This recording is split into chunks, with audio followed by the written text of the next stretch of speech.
সেই 11টি নসিহা, সেই 11টি বিষয়ের প্রথমটি হলো কোরআন এবং হাদিসের জ্ঞান অর্জন করবেন। অনেক ভালো ভালো বই আছে কোরআন হাদিস ভিত্তিক, সেগুলো পড়বেন। দিন শিক্ষার যত আয়োজন আছে সেগুলোর সাথে সম্পৃক্ত হবেন। অনলাইনে অনেক কোর্স করা যায়, সেগুলোতে আপনি সম্পৃক্ত হতে পারেন। যেভাবে হোক আপনাকে কোরআন হাদিসের কথা জানতে হবে। আল্লাহ কি বলেছেন, রাসূল সাল্লাল্লাহু আলাইহি ওয়াসাল্লাম কি বলেছেন, মাসালা মাসাইল কখন কি করা উচিত, কোরআন হাদিসে কি বলা আছে, এগুলো জানতে হবে আপনাকে। যতটুকু সম্ভব জানার চেষ্টা করবেন। নাম্বার 2, 5 ওয়াক্ত নামাজ সঠিকভাবে আদায় করবেন, সময় মতো আদায় করবেন। জোহরের ওয়াক্ত বাসার কাজ কাম শেষ করে গোসল করে একেবারে 3টার দিকে একসাথে পড়বো, এটা করা যাবে না, বরং সময় মতো আদায় করতে হবে। এবং মেয়েদের যে সতর, এই সতর ঢাকার পরে সতর্ক থাকতে হবে। পুরো শরীর মুখমণ্ডল ছাড়া যেন ঢাকা থাকে, চুল, গলা, হাতের গোছা, কনুই, এগুলো যেন দেখা না যায়, খেয়াল রাখতে হবে। এবং নামাজ ধীরে ধীরে পড়তে হবে। অনেক মহিলা অনেক দ্রুততার সাথে নামাজ পড়েন, এবার পড়লে হবে না।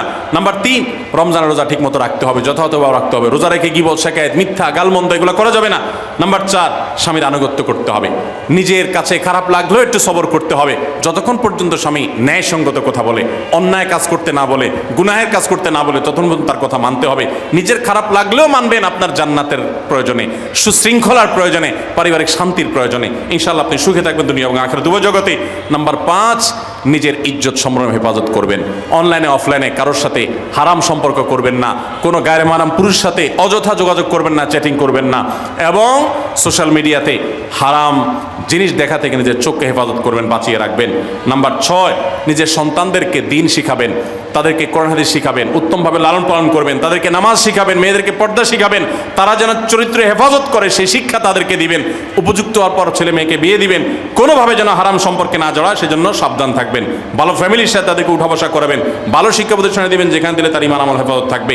নাম্বার 7, আল্লাহর শুকরিয়া আদায় করবেন, বান্দারও শুকরিয়া আদায় করবেন। আল্লাহ যা দিয়েছেন, যতটুকু আছে স্বামীর সংসারে, আলহামদুলিল্লাহ বলতে শিখবেন, আল্লাহ তাহলে বাড়াই দিবেন ইনশাআল্লাহ। নাফরমানি, নাশুকরি করবেন না, তাহলে আপনি নিজেই ক্ষতিগ্রস্ত হবেন, কষ্টের মধ্যে থাকবেন।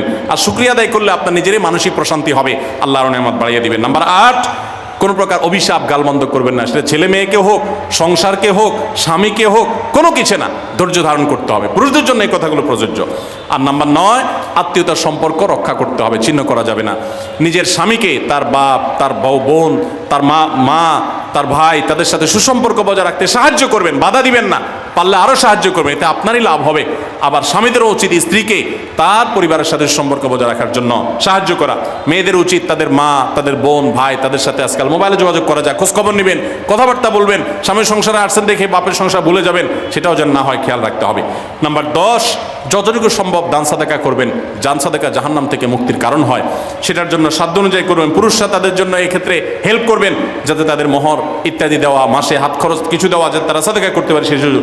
আজকাল দেখা যায় অনেক মেয়েরা টাকা পয়সা পেলে মার্কেটে চলে যাবেন, কি কিনবে এটা নিয়ে অস্থির হয়ে যান। মার্কেটে আপনি যা দরকার হলে যাবেন, কেনা দরকার হলে কিনবেন, কিন্তু দানের জন্য একটা খাত রাখবেন, পারিবারিক সাদাকা বাক্স, একটা বাক্স রাখবেন, যে খুচরা টাকা পয়সা বা বিভিন্ন টাকা পয়সা ছেলে মেয়েরা রাখবে, আপনি রাখবেন, উৎসাহিত করবেন।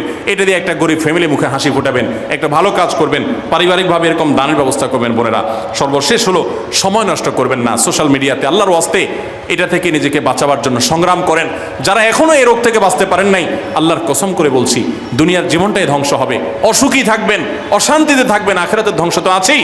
অতএব ফেসবুক, ইউটিউব, এটা যদি আপনাকে দেখতে হয়, খারাপ কিছু যেন না আসে সেভাবে ফিল্টার করে নেবেন, এবং নিয়ন্ত্রিত নির্দিষ্ট সময়ের বেশি দেখবেন না। 10 মিনিট সকাল, দুপুর, রাত, এর বেশি বিকাল, আমি এর বেশি দেখবো না। ঘন্টায় ঘন্টা টিপবেন না।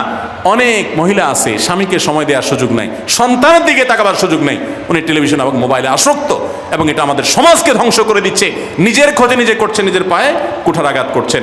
আল্লাহ তাআলা আমাদের সবাইকে এই সব বিষয়গুলোকে মেনে চলে, এই 11টা পয়েন্টকে মেনে চলে আমাদের মা বোনদের জীবনকে সমৃদ্ধ করার তৌফিক দান করুন। আমাদের সবাইকে আল্লাহ তাআলা আমল করার তৌফিক দান করুন।